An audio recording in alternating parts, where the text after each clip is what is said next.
Hi ನಮಸ್ತೆ ಎಲ್ಲರಿಗೂ info media ಜಗತ್ತು ಚಾನಲಿನ ಮತ್ತೊಂದು ವಿಡಿಯೋಗೆ ಸ್ವಾಗತ. ಸ್ನೇಹಿತರೆ, ಇವತ್ತಿನ ಒಂದು ವಿಡಿಯೋದಲ್ಲಿ ಡಿಸೆಂಬರ್ 1ನೇ ತಾರೀಕು ಅಮಾವಾಸ್ಯೆ ಇರುವುದರಿಂದ ಈ ರಾಶಿಗಳಿಗೆ ಡಿಸೆಂಬರ್ 1ನೇ ತಾರೀಕು ಅಮಾವಾಸ್ಯೆ ಮುಗಿದ ನಂತರ 2025 ವರ್ಷ ಪೂರ್ತಿ ಈ ರಾಶಿಗೆ ಬಲ ಅಂತಲೇ ಹೇಳ್ಬೋದು. ಆಕಸ್ಮಿಕ ಧನಲಾಭ, ಅದೃಷ್ಟ ಅಂತಲೇ ಹೇಳ್ಬೋದು. ಹಾಗಿದ್ರೆ ಯಾವೆಲ್ಲ ರಾಶಿಯರಿಗೆ ಒಳ್ಳೆಯದಾಗಲಿದೆ ಅಂತ ನಾನು ತಿಳಿಸ್ಕೊಟ್ಬಿಡ್ತೀನಿ. ಇವಾಗ ಎಲ್ಲೂ ಕೂಡ ವಿಡಿಯೋನ ಸ್ಕಿಪ್ ಮಾಡಬಾರ್ದು. ಸ್ಕಿಪ್ ಮಾಡಿದ್ರೆ ಫುಲ್ ಇನ್ಫಾರ್ಮೇಷನ್ ಅರ್ಥ ಆಗಲ್ಲ. ಸೊ ಹಾಗಾಗಿ ವಿಡಿಯೋನ ಮೊದಲಿಂದ ಕೊನೆ ತನಕ ವಾಚ್ ಮಾಡಿ. ವಿಡಿಯೋದಲ್ಲಿ ಒಳ್ಳೆ ಮಾಹಿತಿ ಸಿಕ್ಕಿದ್ದಲ್ಲಿ ತಪ್ಪದೆ ವಿಡಿಯೋಗೊಂದು ಲೈಕ್ ಮಾಡಿ. ಇನ್ನೂ ನನ್ನ ಚಾನಲ್ನ ಸಬ್ಸ್ಕ್ರೈಬ್ ಮಾಡ್ಕೊಂಡಿಲ್ಲ ಅಂದರೆ ಸಬ್ಸ್ಕ್ರೈಬ್ ಮಾಡ್ಕೊಳ್ಳಿ ಅಂತ ಹೇಳ್ತಾ ತಡ ಮಾಡೋದು ಬೇಡ, ವಿಡಿಯೋ ಕಡೆ ಗಮನ ಕೊಟ್ಬಿಡೋಣ. 2024 ಡಿಸೆಂಬರ್ 1ನೇ ತಾರೀಕು ಚಂದ್ರನ ಸ್ಥಾನ ಬದಲಾವಣೆಯಿಂದ ನಿಮ್ಮ ದಿನವು ಹೇಗಿರಲಿದೆ, ಇದು ಯಾವ ರಾಶಿಯವರ ಶುಭವಾಗಲಿದೆ, ಯಾವ ರಾಶಿಯವರಿಗೆ ಎಚ್ಚರಿಕೆಯಿಂದ ಇರಬೇಕು, ಟೋಟಲ್ ಇನ್ಫಾರ್ಮೇಷನ್ನ ತಿಳಿಸ್ಕೊಡ್ತಾ ಹೋಗ್ತೀನಿ. ಇವಾಗ ಎಲ್ಲೂ ಕೂಡ ವಿಡಿಯೋನ ಸ್ಕಿಪ್ ಮಾಡಬಾರ್ದು. ಮೇಷ ರಾಶಿಯವರಿಗೆ ಕುಂಭ ರಾಶಿಯಲ್ಲಿ ಶುಕ್ರನ ಬದಲಾವಣೆಯು ವರದಾನಕ್ಕಿಂತ ಕಡಿಮೆ ಇಲ್ಲ. ಶುಕ್ರನ ರಾಶಿಯಲ್ಲಿನ ಬದಲಾವಣೆಯು ಈ ರಾಶಿ ಚಕ್ರದ ಜನರಿಗೆ ಒಳ್ಳೆಯ ದಿನಗಳು ಆರಂಭವನ್ನು ಸೂಚಿಸುತ್ತದೆ.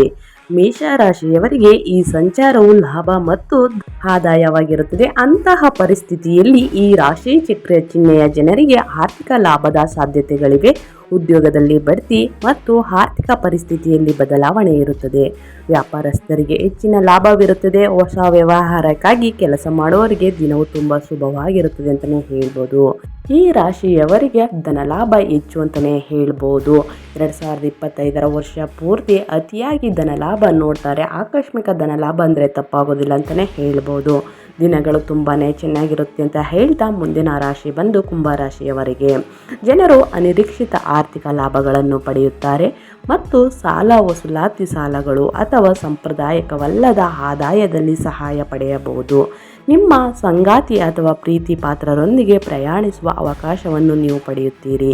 ಆದರೆ ಆರೋಗ್ಯದಲ್ಲಿ ಕಾಳಜಿ ಮತ್ತು ಅಪಘಾತದ ಸಾಧ್ಯತೆ ಇರುತ್ತದೆ. ಸೊ ಹಾಗಾಗಿ ಸ್ವಲ್ಪ ಎಚ್ಚರಿಕೆಯಿಂದ ಇರಬೇಕಾಗುತ್ತದೆ. ನಿಮ್ಮ ಕೆಲಸದಲ್ಲಿ ಅಡೆತಡೆಗಳು ಮತ್ತು ಸಮಸ್ಯೆಗಳಿರಬಹುದು, ಆದರೆ ನಿಮ್ಮ ಅದೃಷ್ಟದ ಹೊಸ ಅವಕಾಶಗಳನ್ನು ಪಡೆಯಬಹುದು ಅಂತಲೇ ಹೇಳ್ಬೋದು.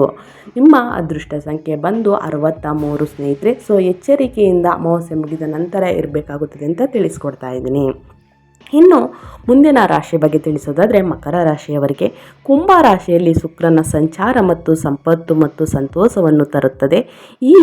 ಈ ಸಂಗಾತಿಯೊಂದಿಗಿನ ಸ್ನೇಹ ಬಂಧನವನ್ನು ಕಾಪಾಡಿಕೊಳ್ಬೇಕಾಗುತ್ತದೆ. ನೀವು ಪ್ರಯತ್ನಿಸುತ್ತೀರಿ ಅಂತಲೇ ಹೇಳ್ಬೋದು. ಯಾಕಂದರೆ ಸ್ವಲ್ಪ ಬಿರುಕು ಸ್ಟಾರ್ಟ್ ಆಗೋ ಚಾನ್ಸಸ್ ಇರುತ್ತೆ ಸ್ನೇಹಿತರೆ.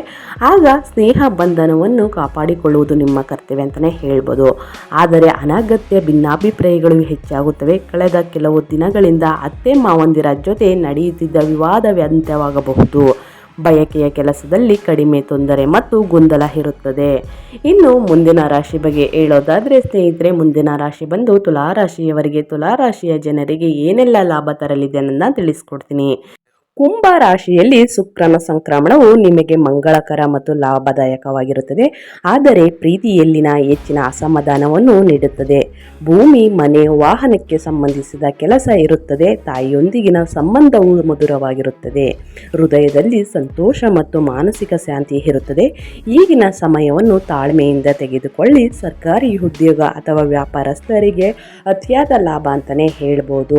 ಮುಂದಿನ ರಾಶಿ ಬಗ್ಗೆ ತಿಳಿಸ್ಕೊಡ್ತೀನಿ. ಮುಂದಿನ ರಾಶಿ ಬಂದು ವೃಷಭ ರಾಶಿಯವರಿಗೆ ತುಂಬ ಪ್ರಯೋಜನಕಾರಿಯಾಗಲಿದೆ. ಈ ರಾಶಿ ಚಕ್ರದ ಜನರು ತಮ್ಮ ಉದ್ಯೋಗ ಮತ್ತು ವೃತ್ತಿ ಜೀವನದಲ್ಲಿ ಪ್ರಗತಿ ಸಾಧಿಸುವ ಸಮಯ ಅಂತಲೇ ಹೇಳ್ಬೋದು. ಅತಃ ಪರಿಸ್ಥಿತಿಯಲ್ಲಿ ನೀವು ಏಕಕಾಲದಲ್ಲಿ ಹಲವಾರು ಉದ್ಯೋಗಾವಕಾಶಗಳನ್ನು ಪಡೆಯಬಹುದು. ನೀವು ಉದ್ಯೋಗದಲ್ಲಿ ಬಡ್ತಿ ಪಡೆಯಬಹುದು ಮತ್ತು ಮೇಲಧಿಕಾರಿಯಿಂದ ಪ್ರಶಂಸೆ ಪಡೆಯಬಹುದು. ಅದೃಷ್ಟವು ನಿಮಗೆ ಅನುಕೂಲಕರವಾಗಿರುತ್ತದೆ ಅಂತಲೇ ಹೇಳ್ಬೋದು. ಇದರಿಂದಾಗಿ ನಿಮ್ಮ ಆರ್ಥಿಕ ಸ್ಥಿತಿಯಲ್ಲಿ ನೀವು ಸಾಕಷ್ಟು ಸುಧಾರಣೆಯನ್ನು ಕಾಣುತ್ತೀರಿ. ಗೌರವ ಸಿಗಲಿದೆ. ವಿಶೇಷ ಯೋಜನೆಯಲ್ಲಿ ನೀವು ಯಶಸ್ಸನ್ನು ಕಾಣುತ್ತೀರಾ. ಸಂಗಾತಿಯೊಂದಿಗಿನ ಸಂಬಂಧವು ಅತಿಯಾದ ರೊಮ್ಯಾಂಟಿಕ್ ಆಗಿ ಇರುತ್ತದೆ ಅಂತಲೇ ಹೇಳ್ಬೋದು. ಈ 4 ರಾಶಿಯವರಿಗೆ ಸ್ನೇಹಿತರೆ ಡಿಸೆಂಬರ್ 1ನೇ ತಾರೀಕು ಚಟ್ಟಿ ಅಮಾವಾಸ್ಯೆ ಮುಗಿದ ನಂತರ 2025 ವರ್ಷ ಪೂರ್ತಿ ತುಂಬಾ ದಿನಗಳು ಚೆನ್ನಾಗಿರುತ್ತದೆ. ನಿಮ್ಮ ಅದೃಷ್ಟನೂ ತುಂಬಾ ಚೆನ್ನಾಗಿರುತ್ತದೆ. ಸ್ವಲ್ಪ ಧನಲಾಭ ಅಂತಲೇ ಹೇಳ್ಬೋದು. ಅತಿ ಹೆಚ್ಚು ಪ್ರವಾಸಕ್ಕೆ ಹೋಗೋದನ್ನ ನಿಲ್ಲಿಸಿ ಅಂತ ಹೇಳ್ತಾ ಅತಿ ಹೆಚ್ಚು ವ್ಯಾಪಾರ ಮತ್ತು ನಿಮ್ಮ ಕೆಲಸದ ಕಡೆ ಗಮನ ಇದ್ದರೆ ಅತಿಯಾದ ಲಾಭವನ್ನು ನೋಡ್ತೀರಾ ಅಂತ ಹೇಳ್ತಾ ನಾನು ವಿಡಿಯೋನ ಎಂಡ್ ಮಾಡ್ತಿದ್ದೀನಿ. ಇವತ್ತಿನ ಒಂದು ವಿಡಿಯೋ ಇಷ್ಟ ಆದರೆ ದಯವಿಟ್ಟು ಲೈಕ್ ಕಮೆಂಟ್ ಶೇರ್ ಮಾಡಿ ಅಂತ ಹೇಳ್ತಾ ಮೊದಲಿಂದ ಕೊನೆ ತನಕ ವಿಡಿಯೋ ವಾಚ್ ಮಾಡಿದವರಿಗೆ ಧನ್ಯವಾದಗಳು. ಮತ್ತೊಂದು ವಿಡಿಯೋ ಜೊತೆ ಮತ್ತೊಂದು ಹೊಸ ಅಪ್ಡೇಟ್ ತೊಗೊಂಡು ಬರ್ತೀನಿ. Thank you for watching.